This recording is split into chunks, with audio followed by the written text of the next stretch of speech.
My name is Fatima. I'm 30 years old, and this is the story of how I went from wanting to end my life to discovering a love I never knew existed. I grew up in a home where two worlds collided. My father, a Pakistani man born into Islam, married my mother, a Puerto Rican woman raised Catholic. When they married, my mother converted to Islam, leaving behind everything she once knew. On the surface, we looked like a family, but behind closed doors, our home was a battlefield. My childhood wasn't filled with laughter or warmth. Instead, it was saturated with fear, physical violence, emotional manipulation, spiritual oppression. I learned to walk on eggshells every single day, never knowing what might trigger an explosion. My father's control was absolute. We had no freedom, no voice, no safety. Even as a young girl, I questioned everything. Why do I have to pray these prayers? I would wonder, why does this faith feel so empty? But asking questions in my house wasn't met with patience or understanding. It was met with punishment. By the time I was a teenager, the darkness inside me had grown unbearable. Depression wrapped around my heart like chains. I felt suffocated, hopeless, trapped in a life I never chose. One day, I finally worked up the courage to tell my parents the truth. I feel suicidal, I confessed, my voice barely a whisper. I don't have the capacity to live this life anymore. I hoped, desperately hoped, that they would see my pain, that they would hold me, that they would tell me I mattered. Instead, my father's response was cold and dismissive. Go read the Quran, and you'll find your answers. So I did. I searched those pages looking for hope, for comfort, for anything that would make me want to keep living. I found nothing. One night, after another exhausting day of pretending to be okay, I remembered something my mother once told me. If you can't go to sleep at night, talk to God. So I did. But this wasn't the rehearsed, ritualistic prayer I'd been taught. This was raw, honest, broken. I hate you, I said into the darkness. God, I hate you. You are not answering my prayers. You've never been there for me. Tears streamed down my face as I continued, my voice shaking with rage and desperation. If you are Allah, if you're Muhammad, if you're Jesus, whoever you are, show me. Reveal yourself to me. Because if you don't, I took a shaky breath. If you don't, I will take my life. I'm done. Exhausted, I fell asleep. What happened next, I will never forget as long as I live. I found myself standing in a pure white room. Everything around me glowed with an otherworldly light. Then I saw him, a silhouette of a man standing before me. As my eyes adjusted, I noticed the scars on his wrists. My heart stopped. I knew exactly who this was. Jesus looked at me with eyes full of indescribable love, and he spoke words that shattered every wall I'd ever built. Give me your heart, and I will love you forever. I woke up sobbing. For the first time in my life, I felt seen. I felt loved. Not because of what I did or didn't do, but simply because I existed. Through my tears, I whispered, Jesus, you're my Lord. In that moment, everything changed.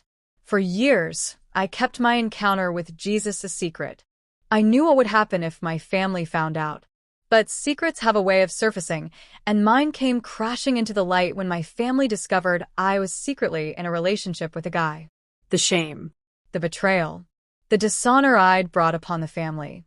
It all came to a head one devastating evening. My family confronted me, and in my desperation to make them understand, I told them about my dream, about Jesus, about the love that had saved my life. The room went silent. Then my brother stood up, his face twisted with rage. You are crazy, he spat. Jesus is not Lord. I disown you as my sister.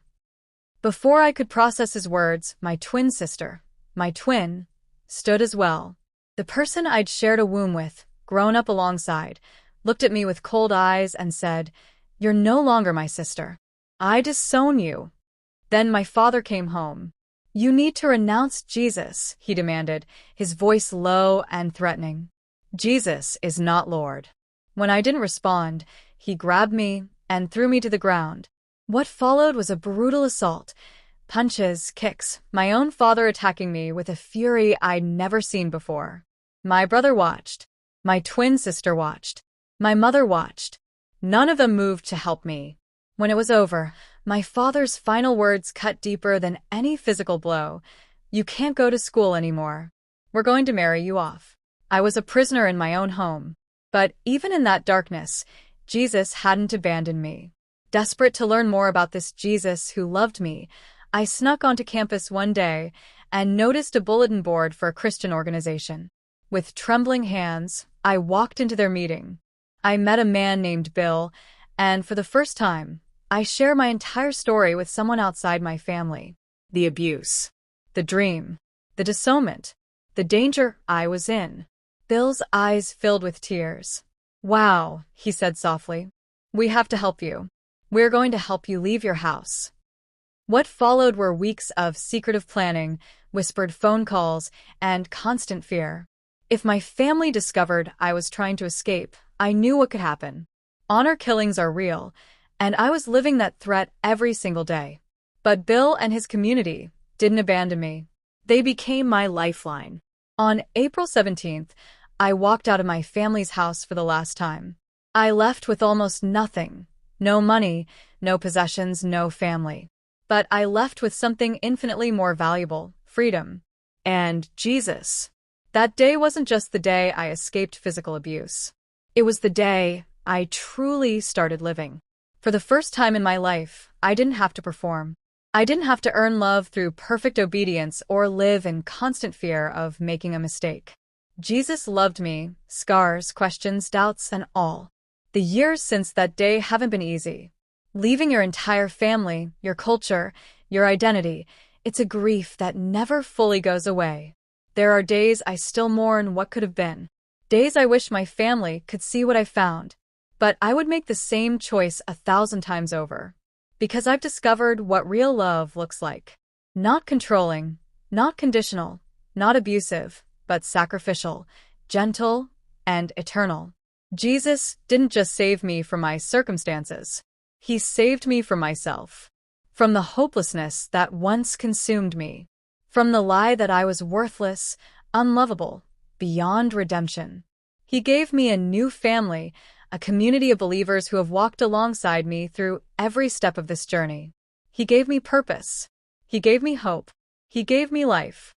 Maybe you're reading this and you see yourself in my story. Maybe you're in an abusive situation right now. Maybe you've been told that questioning your faith makes you a bad person. Maybe you feel trapped, hopeless, like there's no way out. I want you to know, you are not alone. The same Jesus who met me in that white room is waiting to meet you right where you are. You don't have to have perfect faith. You don't have to clean yourself up first. You can come to him angry, broken, doubting. He can handle all of it. Just talk to him. Be honest. Ask him to reveal himself. He will answer. Maybe not the way you expect, but he will answer. If this story touched your heart, please like this video and subscribe to hear more stories of hope and transformation.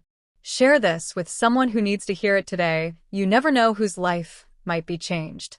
And if you're in crisis right now, please reach out for help. You are worth saving.